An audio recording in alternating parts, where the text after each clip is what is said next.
Hey guys, want to do another little video on the motor. I've been doing lots of experiments with it, lots of different wiring configurations. I've changed my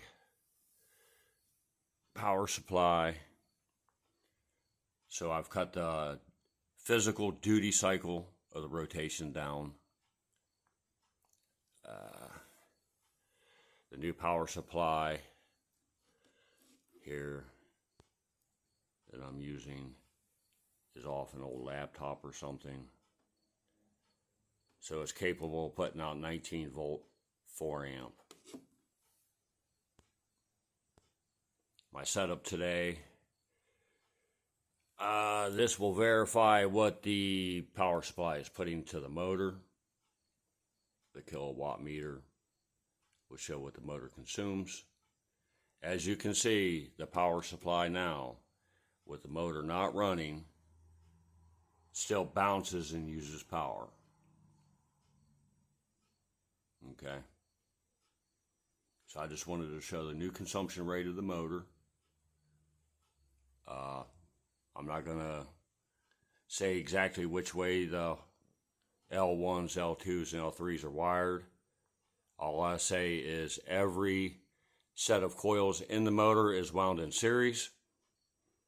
So there's a very minute position to pulse the motor. So we're just going to go ahead and fire it up. We're going to show this new consumption rate. And I'm going to get ready to do some different things to it. I'm going to get rid of the power supply and go directly off the batteries if I can keep the running consumption rate as low as I'm getting it. I need to up the voltage. Because once you see what the consumption rate is here, you know that if you raise this voltage here to 30 plus volts, how things are going to really change. So let's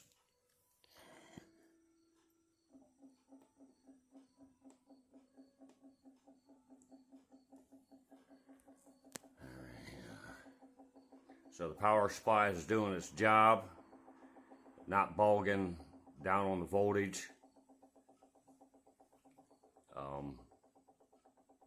You've seen the power supply, what it was using before just on idle, how it was bouncing up to 2 watts and 4 watts and stuff like that. So we'll let it run for a minute, let the motor come up to speed.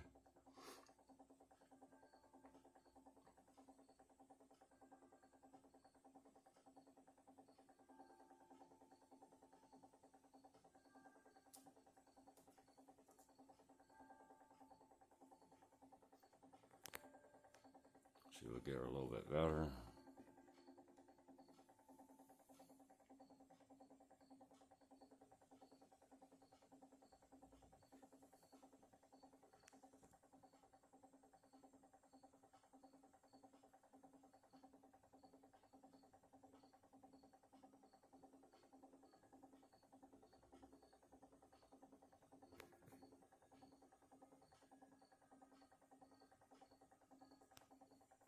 So that's what it's running at. That's 6 pulses per revolution. The generator coils are looped back to the drive battery. The back EMF is going to another battery.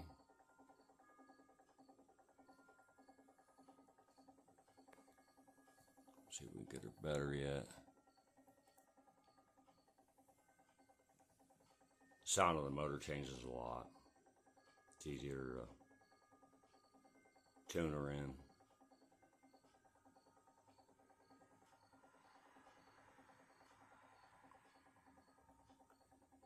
I'll say that if I really fudge with it, you can get it to run at almost a half a watt continuous.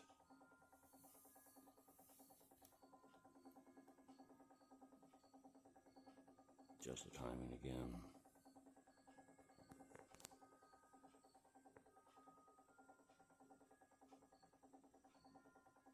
There's definitely no way that that wind turbine could put out more than a watt of power to self-loop, I would say, since free energy isn't possible. But if we raise this voltage here to 30 plus volts, and you can keep the amp draw and the watts down. That high voltage will make that turbine run way faster.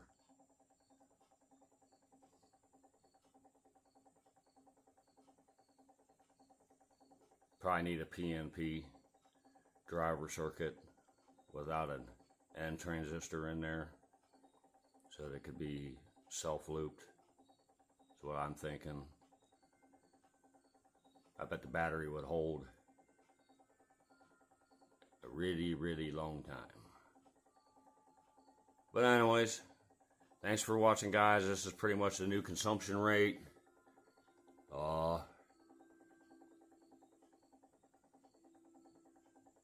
I mean,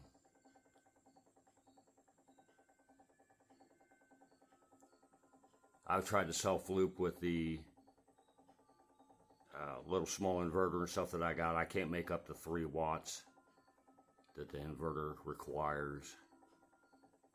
I think it lasts a long time though, self-loop with the inverter. Well, thanks for watching, guys, and we'll see what happens on the next one.